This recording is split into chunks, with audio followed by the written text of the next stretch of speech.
নমস্কাৰ, আসসালামু আলাইকুম মৰমৰ বন্ধু বান্ধৱীসকল। আপোনালোকক স্বাগতম জনাইছোঁ মোৰ অন্য এটা ভিডিঅ'লৈ। আজিৰ ভিডিঅ'ত মই আলোচনা কৰিব বিচাৰিম আমাৰ নৱপ্ৰজন্মৰ কিছু দুখৰ বিষয়ে, কিছু বেয়া গুণৰ বিষয়ে।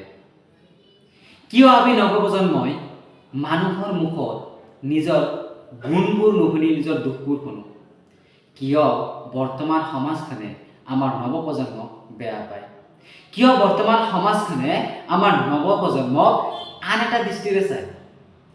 কিয় বৰ্তমান সমাজখনে আমাৰ নৱপ্ৰজন্মৰ বিষয়ে বেয়া সমালোচনা কৰিবলৈ সুবিধা পায়? কিয়নো সেই সুবিধাটো আমি দিছোঁ। হয়তো মোৰ দৰে আপোনালোকৰো এই কথাখিনি শুনি বেয়া লাগিছে, মোৰো ক'বলৈ বেয়া লাগিছে, কিন্তু এই সুবিধাখিনি দিছোঁ আমি নৱপ্ৰজন্ম। আমি উঠি অহা যুৱকসকলে ঘৰত বাইক, গাড়ী, মোবাইল আদিৰ বাবে উৎপাত কৰোঁ।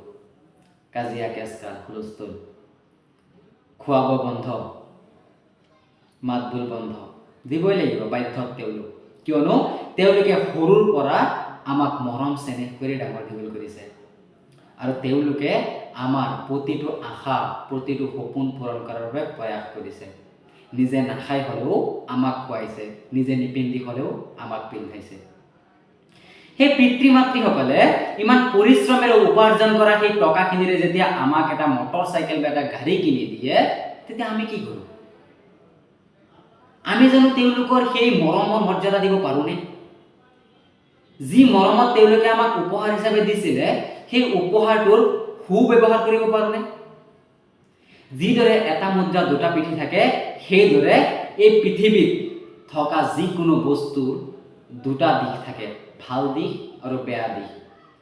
আজি আমি যিটো মোবাইল ফোন ব্যৱহাৰ কৰি আছোঁ, তাৰো দুটা গুণ আছে, এটা বেয়া গুণ, এটা ভাল গুণ। যদি আমি সেই মটৰ চাইকেলটোৰ ভাল গুণবোৰ আঁকোৱালি ল'ব পাৰিছোঁ, তেনেহ'লে আমাৰ লগতে আনৰো ভাল হ'ব। কিয় কৈছোঁ কথাবোৰ? কাৰণ বৰ্তমান নৱপ্ৰজন্মই উৎসৱ অনুষ্ঠানৰ সময়ত, বিশেষকৈ উৎসৱ অনুষ্ঠানৰ সময়ত যেতিয়া ৰাস্তাৰে গাড়ী চলায়, তেতিয়া সাৱধানতা অৱলম্বন নকৰে। তেওঁলোকে যেতিয়া ৰাস্তাৰে গাড়ী চলায়, তেওঁলোকৰ মনোভাৱটো এনেকুৱা থাকে যেন তেওঁলোকৰ অবিহনে সেই ৰাস্তাত কোনো নাই।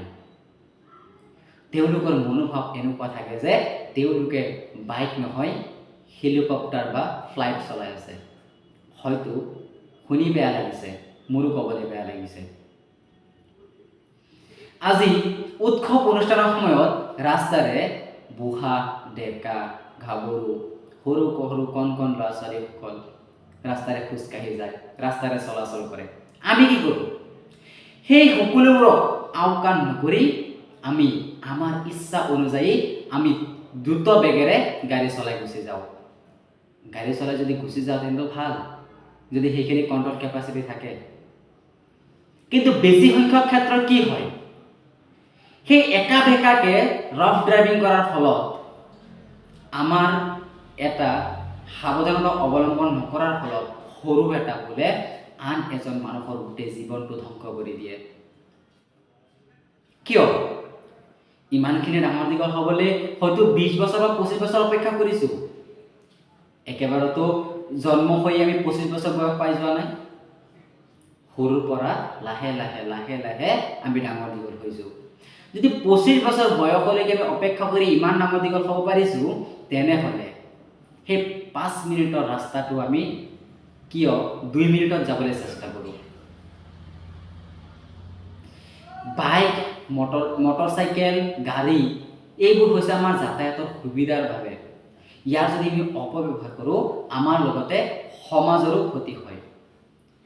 আজি পবিত্ৰ ঈদৰ দিন, আৰু এই পবিত্ৰ ঈদৰ দিনাখন আমি দেখিবলৈ পাৰিছোঁ এক ভয়ংকৰ দুৰ্ঘটনা। পবিত্ৰ ঈদৰ দিনাখন ৰাতিপুৱা যদি আমি নামাজ পঢ়োঁ, নামাজ পঢ়ি হোৱাৰ শেষত আমি তেজপুৰ অভিমুখে কিছু বন্ধু বান্ধৱীসকলৰ লগত যাত্ৰা কৰোঁ। তেজপুৰ অভিমুখে যাত্ৰা কৰাৰ সময়ত 37 নং ঘাইপথত আমি এক ভয়ংকৰ বাইক দুৰ্ঘটনা দেখিবলৈ পাওঁ। যি বাইক দুৰ্ঘটনাত এজন বৰফ বিক্ৰেতা এজন বৰফ বিক্ৰেতা, দুখীয়া পৰিয়ালৰ লোক, যি ব্যক্তিজনে সেই আইচক্ৰীম অথবা বৰফ বিক্ৰী কৰি নিজৰ জীৱন পাৰ কৰি আছে, নিজৰ সংসাৰটো চলাই আছে কেৱল এই বৰফ বিক্ৰী কৰি। সেই বৰফ বিক্ৰেতাজনৰ গাড়ীত ৰয়েল এনফিল্ড বাইক এটাই মহতিয়াইছে। কি অৱস্থা হৈছে মই স্ক্ৰীণত ভিডিঅ' দি দিম, আপোনালোকে চাব।